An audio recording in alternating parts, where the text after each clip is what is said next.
Are we live? I think so. All right, all right. Are we live? Are we live? Can you look on yours and see? All right, I put You my want to phone look at away. yours? Yeah. I think we're live. Let me see what we got. Wow, what a morning. Let me see. How about guys? Facebook, Yeah, okay, it is. Facebook. It says live. I see it here. I ain't got the notification. I've got it. But So you got we it. are live. We are indeed live. I'll share All that right. page in a few. All right, here we go. Good morning, Lebanon. Good morning, Lebanon. The sun is up, it's time to get stuff done. The coffee's hot, come on and get you some. Good morning, Lebanon. Oh, that's out of tune. It can't be worse than me, though. The crowd goes wild. Good morning, Lebanon. My name is Jason Goolsby, and I have on sweatpants underneath this. He dressed comfy today. I dressed up, he dressed comfy. I did put pants on today, though. I'm very Do grateful. I get bonus points for Yeah, that? I'll give you a cup of coffee. Hey, we're here today on this cold Friday. Perfect sweatpants It's weather. perfect coffee weather. Perfect too. coffee Just, weather, you too. know, I'm just saying. Yeah, right. Well, once again, we're here with Good Morning Lebanon. Chris Cox, the owner of Split Bean. Hello, everybody. Thank you for letting us do this. And he always sets this up for me when I walk in because he knows I'm a wreck. And when I come in, this morning was no exception. I got a new phone and it changed all my passwords and all that stuff. And so Hey, that was fun. it was, nuts. And so we want to hurry up because we have Mayor Rick Yeah. Bell here, and I know he has, he's a very important man. Yeah. And he has places to go and people to meet, work backroom deals. I'm just kidding. No. So we'll go ahead and Chris. Yeah, I'll be quick with it today and get out of the way. It's your place. You can take as much time as you No, want. I'm not going to do that. I don't want to hear me talk too long. So anyway, so this weekend on the square, we're doing the spring open house, which is all the retailers on the square are going to be showing off their specials, spring clothing, things like that, gift items. Everybody's kind of shifting towards Easter. I'm still stuck on St. Patrick's Day because that's just the holiday that I enjoy. So for this weekend and next week will be the last week, we're going to do the Irish beef stew, which is from scratch. I simmer the beef tips. We use a real Irish stout to tenderize the meat and get that good flavor into the stew. And then we're also doing our house-made Irish syrup that'll go through the end of next week as well. So that is, we use Irish whiskey, burn the alcohols off of that, and reduce that down into a syrup to make a real Irish cream latte. Oh, wow. If you haven't had that one, I only make it this time of year because of the process. And so it's just my once a year special. It's my annual Irish month. That sounds good. We also, let's see, those will be gone after next week. Thank you, everybody. We just found out last week we got Best of for Wilson County 2021, Best Coffee Shop, and we got a runner-up for Best Breakfast and Best Casual Dining. So those were Wow. 2 new categories that we picked up this year. So we'll carry that momentum through 2021, and I think we're going to have a good year ahead of us for everybody on the square. And put it in. Put 2020 in the rear view It's behind and us. plow ahead. And Yeah. Chris caused a bunch of stuff and got into Tennessee in this week. I didn't and stir anything up. God forbid somebody open their business and I just want to do. listen. It's I am who I'm I am. teasing. I treat people how I want to be treated, just with the individual respect and the right to choose things for yourself. I want to adjust this computer Yeah. where it hides my belly a little bit more. There we go. Yeah. There Got we that go. good? That's All much better. There you go. Well, Jason, I don't really have anything else. All right. I'm going to get out of your way, let everybody hear who they came to hear. All right. And y'all have a great day. We'll see you this weekend next Save week. me a biscuit bomb. Maybe. Yeah. Here comes my son. He is not going to be interviewed. Come on in, Mayor Rick Bell, and clip that on to your lapel. I know you're used to being interviewed, so you don't have to be told how to do all this stuff, do you? I don't know. Usually they make you, running up your shirt and all those things to hide the cord. So thank you for coming on, man. Oh, thanks And for having me. I appreciate it. First time I've seen you since taking office. It is. And let me ask you a question Okay. before we get into the nuts and bolts. Okay. Biggest surprise of being mayor? Biggest thing you're like, gosh, I didn't plan on that. People ask that all the time. Yeah. They really do, and there really haven't been any surprises. Really? It's busy. There's a lot of work. The people I work with, all the city employees, department heads, they're all great. And I guess the best thing about it, it's not a surprise, is that every day is different. Right. And in my old job, teaching history at Cumberland, you tell the same stories over and Right, over again. So right. you kind of know what's coming. But in this job, every day, Yeah. something's happening different. Yeah. So it's interesting. Well, I think, and you being a history professor and all that stuff, and a history guru, I mean, the American form of government, you can complain about it, and there's lots of problems with it. Yeah. But it's really set up to be kind of seamless. It I is. mean, we think about George Washington just handed over power. That's and that was right. like the first time that somebody just said, I'm giving the power to the next guy. It was so absolutely. unique in American history. Well, when that happened, it went from George Washington to John Adams, and they both were, John Adams was, his vice president, so that was a smooth transition. But then the next one, where Jefferson defeated Adams, that was a real switch, and that was really the first time in world history that the power of a nation changed peacefully. Right. And we've been doing it for. We do it on city level, county level, and all that stuff. And so, I will say, your department heads are your nuts and your bolts, and they're They are. and you do, and when you got those pieces working, it's Well, they're the experts in their fields. Yeah. I lean on them a lot because they're the ones out there every day, getting that job done. yeah.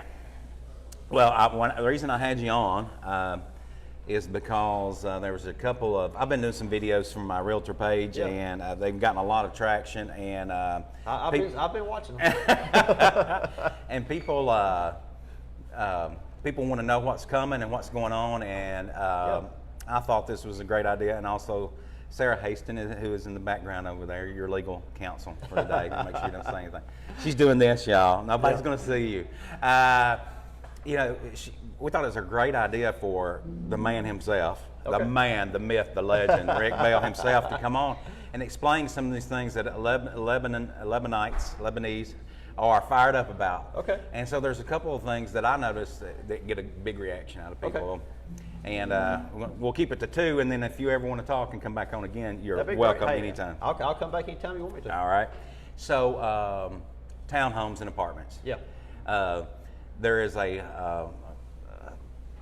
lack of single family residents in here in Wilson County, period. Yeah. And you put that with low interest rates and stuff like that in the real estate market, housing is getting very expensive. Yes. And then so that kind of drives more apartments, more townhomes. But people see apartments and townhomes every time I post a video, and I say this dirt man booth behind me is going to be 200 something apartments. People, it is wailing and gnashing of teeth. And so let's talk about apartments, townhomes, why Okay. we have to build them, and then something you recently did in the city council recently. Yeah, well, Jason, thanks for asking this. This is something we've been working on ever since I got in office. When I campaigned, one of the things I talked about was smart growth, kind of managing growth and being able to kind of as a city to pick and choose the type of development that we want. Right. I think as a city, we're in a position to do that, but we have to put the things in place to make that happen. And one of the things I realized when I took office, and I've been in there now for about 3.5 months, is that during that time, we have not had any apartment complex developments come through planning. But we've had some townhouse ones come through every time. And so we did some research, and over the past 4 years, we have actually had more townhouse units approved than apartment units. Okay, and that's not a development. That's like per apartment, per townhouse. Yeah. And people would probably also like to know we still are leading the way with single family homes. There are more single family homes coming through than anything else. But I noticed that townhouses were leading the way when it came to multifamily. And a lot of those townhouses are rentals. If they're not rentals now, then they'll end up being that way. Right, yeah. So, I worked with the planning staff, and we really focused on, as a first step of smart growth, is looking at townhouses. Now, that's just the first step, okay? So we have several steps to go. But, one of the things I noticed was that when it came to townhouses, we have some that are very industrial looking, is what I call. They're kind of vinyl. It's just a wall with a big garage on the front of it. Right. It doesn't really look like a house. It doesn't have curb appeal. Yeah, it doesn't have curb appeal, exactly. Right. And your real estate, that's exactly that's one of your terms. But so I wanted to have more curb appeal. So we started a process of creating a plan where townhouses, when they're built, look more like houses.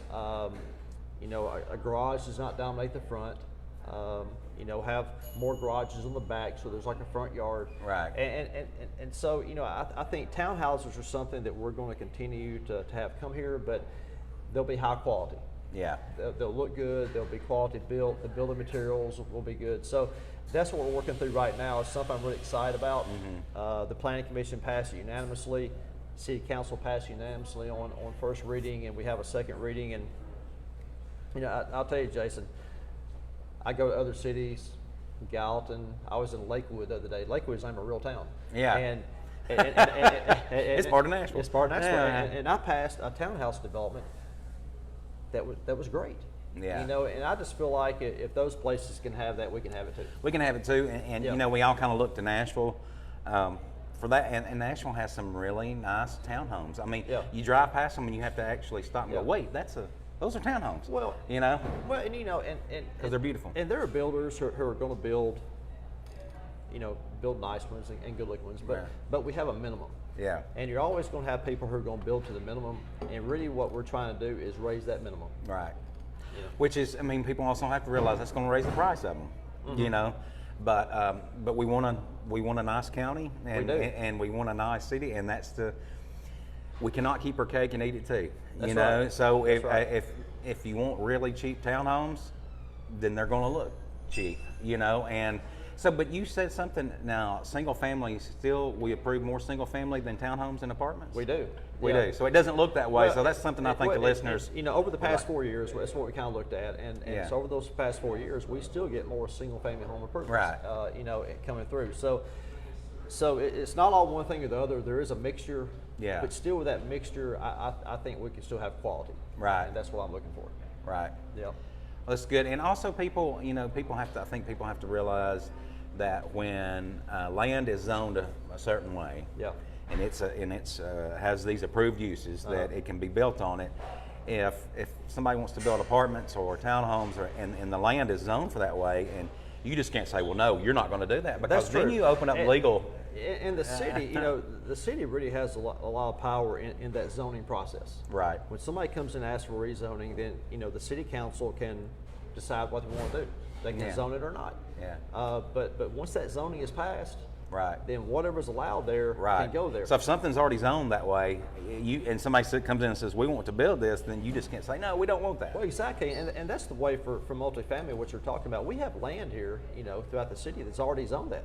It's been zoned like that for years. Yeah. And so if somebody comes in and makes that request, then they're legally allowed to do Yeah, that. right. But what we can do is, and that's what we're attempting right now, is we can establish Rules for that, yeah. to make sure that whatever's built there is as nice Right. as possible. And that made me think about something, and then we'll go on to restaurants. Yeah. But also when something is zoned commercial, and it allows for a mixture of business. I'm going to retail. I'm swapping to retail Yeah, now. okay. You know, people are like, oh, more liquor stores. You know. Yeah. And it's even the drinkers don't want more liquor. Yeah, I understand. Because, you know, a lot of times we look at that as if areas that have a lot of liquor stores or pawn shops or things like that, and I know some great pawn shop owners, Krista Tisdale, not talking about you, but a lot of times when you see those come to an area, that's a sign of, you know, decline. We don't want that. Yeah. But when something is zoned and it's zoned a certain way, if somebody wants to open a liquor store, as long as they get that license, That's they true. can. You know, if something is zoned commercial, then that it allows commercial. But one of the things we are looking at, and this is not specific towards that issue, and this is sort of the next step in the process, is tightening up our zoning code. So when somebody asks for a zoning change, the city council is more comfortable with what could go there. Yeah. And at the moment, we have some zoning codes that allow a lot of things to go into that. So a lot of things would go into that land. So no matter what somebody's presenting as a development, it could always change. Right. So if we tighten that up, Right. then Make it more narrow? Make it more narrow, then the city council will know a bit better, okay, what they're asking Right. for is what we're going to get. And so that allows for a bit more control as well. But you're right. I mean, when if an area is zoned for business use, it's business It's use. business use, Yeah. and they can put, Yeah. you know, within that parameter, they can put what in there. Yeah. The big thing, and I saved this for last. Okay. And you campaigned on this. People can go back and look at videos where I had all four of the mayoral candidates on, and you've campaigned for more restaurants. I did. And that's one of the things that if you get on the hips, which is where I post a lot of my stuff and my videos, people get fired up about restaurants. I like eating myself, as you can tell. Let me put that down and you can see that. But we love, who doesn't love dining out? I know you and your wife, I see y'all's Facebook pictures and stuff. Y'all are foodies. We eat out all the time. You eat out, so let's talk about restaurants. What is the people wish that we had more and wish we had more choices? Yep. Talk about. It's more than just saying, "Come on in here, restaurant." You know, it is. You know, it's a process, and of course Sarah's here, and she's our economic development director. And Sarah, you know, she works all the time on not just restaurants, for other businesses, recruiting them to Lebanon. And one of the things that I talked about in the campaign was more restaurants, obviously. Yeah. But when I got elected, the thing I told Sarah was that this was going to be a team effort. I was going to take an active part in this process as well, and we've been doing that. Mm-hmm. We've met with people who are interested in putting restaurants here. You know, several people. I know she has a list of people that she calls all the time, right, of restaurants, and the ones she calls on the phone or you know to introduce them to our city, they're more your national chains, yeah, you know, that people would recognize. The people we've met with are not really that. They're more what I would call more, you know, locally based, not Lebanon based, but more this regionally based. Regional. And mm-hmm. you know who are looking to expand, but one of the things that we both learned is that, you know, with COVID, that the restaurant industry has really taken a hit. Yeah. And the people who are looking to expand right now are mostly what are called fast casual. And a fast casual restaurant, we've all been to them, is a restaurant where you can go in and you can sit at a table and you can have a meal. Mm-hmm. Okay. Now you may not sit there for an hour like at Outback or something like that. It's quicker than that, but you can go in there and you can sit and you know, and have your family there.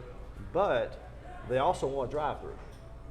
Because the drive-through has become so important over the past year. Yeah. You know, to that industry. If something happens again in the future, they've got a way to. So they want that, and so those are types of restaurants that are expanding, and those are the types of people that we've been talking with to come here. But I promise we're working on that every day to get more restaurants. But you know, it's not just regional chains or national chains that we want, because I feel what makes this city unique, mm-hmm. and what gives Lebanon is you know, its specialness is, you know, our locally owned places like Split Bean. I mean, you know, this is a place that's locally owned. You know, Chris is somebody who's involved in the community, mm-hmm. And gives back, and this is something you cannot find anywhere else. Right. So, you know, we're also looking for ways to help local entrepreneurs open restaurants, because I think here on the local level, that's where we like to go. Right. You know, and so Sarah and I, she's already had a meeting with a group that helps people get started in a business. We're going to have a second meeting with them coming up, and it's all about you know, entrepreneurs, how to get started, helping them on that front end. So if somebody is interested in that, they can reach out to Sarah in the city, and absolutely, if they're thinking about opening up a business or a restaurant or a coffee shop or something like that. I'm sorry, I didn't mean to cut you off, but I think somebody that's listening to this might need to know that. That's true. If somebody's Sarah Haston. Yeah, Sarah Haston. But if someone is interested, you know, that's what we're looking for. And so really that's a two-way strategy. You know, Sarah and I, we're going to talk to these other people, but we also want to help people with mm-hmm. locally owned businesses as well. And that's not just restaurants, that's any business. Right. Yeah. And so you're not just sitting there catching, you're pitching. So you're being very active and going out. But what's the challenge to getting a restaurant? I mean, I don't think a lot of people realize by the time a restaurant opens up, it's a several year process, right? Oh, absolutely. I mean, you know, we were talking to a gentleman the other day who has a national based chain that people would recognize. And, and you know, I know a good friend of mine who may be listening. He was talking about it on Twitter the other day. He'd love to have one of these. I was thinking the whole time, hey, you know, we're talking to him. But you know, so we had a preliminary meeting. It went great. You know, the next thing he wants to do is, you know, he wants to look for a location.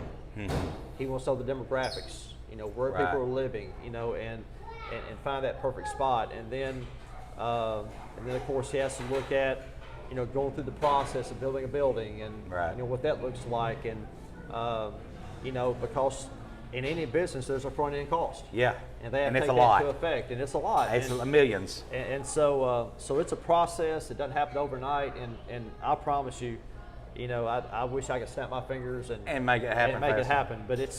But we are working on it every We day. talked about this off camera. You know, Americans, we are very good at making money, and we're capitalists. And if there's money there, we flow to it. We move That's to right. it. Let's think about the gold rush. You know, Yeah, that's history. right. Correct? Yeah. And who made the money off that was the people selling the shovels and the That's jeans right. and then and, Well, and in all the that. California Gold Rush, you could buy an egg for $100. Just remember that. So if the demographics support it, Yeah. and people look at it and say, "Man, we can make money there," That's right. they will come here. But you guys are promoting and saying, "Hey, here's our demographics, here's our numbers." Well, what we cannot do is just wait for people to come look at us. right. You know, what we have to do is go out there and show them who we are. Yeah. Show them our demographics, show them our numbers, and say, "Hey, Lebanon is the place that you want to be." Right. You know, and I think that's just the way it should be done in any business. You know, I mean, you promote yourself. You're promoting Right. yourself right here. You know, on Facebook. So that's what we're doing as a city. We're not going to just sit back anymore and wait. We're going to go out there and, you know, Sarah, if she calls 10 restaurants in one day, 7 of them might say no. Yeah. But you know, we're going to keep calling. Right. And you know, and one day they'll say Same. yes, and that's just it takes hard work. Same with the real estate business. You get out there and you work, and you get in Yeah. any business. That's you get right. in there. So people want to know, well, why does Mount Juliet get all these restaurants, and they get more restaurants than we do, and all that stuff? Why is that? Well, you know, if you go to Providence, where there are a lot of restaurants, you know, there's Target there, obviously, and there's all those other stores there, and Home Goods and things like that. And I can promise you, we're looking for those businesses as well. Yeah. Those types of businesses here. We get asked about that all the time. You know, one of the things that we have to consider is that right behind Target and right behind Home Goods, there's a lot of houses. Yeah. There's a lot of people living back there. There's a Del Webb community back there. Right. And so, Which is beautiful. you know, most restaurants, as we can see, they like for a lot of people to live within a 2-mile radius of where they are located. And you know, Lebanon is growing, and obviously, you know, we have a lot of people living here. I believe we're at that point now. Right. You know, where we can start getting some things. But you're right. I mean, businesses go to where the people are. Right. They really Mount Juliet is. I came here in '95, so I'm not original to Wilson County, but I've been here so long. I feel like I do. I feel like I am. But so I noticed as soon as I come up here, there's this. I think it's friendly rivalry between Lebanon and Mount Juliet. Yeah. And Mount Juliet was always the little brother for a Yeah. long time, but it being closer to Nashville, it is Yeah. Nashville growing. Mount Juliet has grown faster, and so a lot of people in Lebanon was like, "Well, why are they getting all this?" And I have to realize they're bigger. They're Well, growing you know, faster. and I can remember, because I'm from here. I grew up Yeah. here, and I can remember, you know, getting off the Mount Juliet exit. There was nothing there but Cracker Barrel and Waffle House, and, Right. and you went south to go to either Starwood to a concert or go to Hickory Hollow Mall. Yeah. And there was nothing out there. Nothing. And now, Nothing. of course, you have all that. But I tell you though, you know, right now, Lebanon and Mount Juliet, you know, we kind of go back and forth on our populations. But I do think that Lebanon is different though in another way. Lebanon's been a city for over 200 years. Right. Mount Juliet's been a city since 1972. We have a historic base. We have a downtown. We have Right. a square where we are now. Yeah. You know, we have something that they don't, and you know, and frankly, we have some assets they don't. Right. You know, we have this, the square. We have Cumberland University, which you and I have close Right. ties to. We have our Class of '99. Yeah, we have our Lebanon Airport. We have the Music City Star, which they have as well, but Yeah. we have that. We have a Vanderbilt Hospital. We have an expo center. We have assets here that we can promote that frankly they can't. Right. Because they don't have it. So while they're closer to Nashville, and right now they're getting those things, you know, we have ways to get those things too. We just have to get out there and do it. All right. That's a good place to stop. I appreciate you coming on. You can come on anytime. Just have your legal counsel set it up, Sarah Hastings. Now, you're in that spot. That spot means that you have to sing. We know you know your history, oh, no. but I'm not singing. Now, I can talk about music history, but you can talk about music history. Yeah. We have actually, we didn't talk about songwriting. We went to dinner to talk about songwriting, and we talked about Hefner. Talked about Fred Hefner. Talked about Fred Hefner the whole time. So, who has a book coming out, or has a book that came out? A book him that and his came wife. out, yeah. About New Mexico. All right. You don't have to sing. Just mouth along the words. Just Okay. pretend. All right. Good morning, Lebanon. Good morning, Lebanon. The sun is up, it's time to get stuff done. The coffee's hot, come on and get you some. Good morning, Lebanon. You can do this part. Hey, I've been to enough AC/DC concerts. I know how to do it. Thanks, Rick. Thank you, you. appreciate it. All right.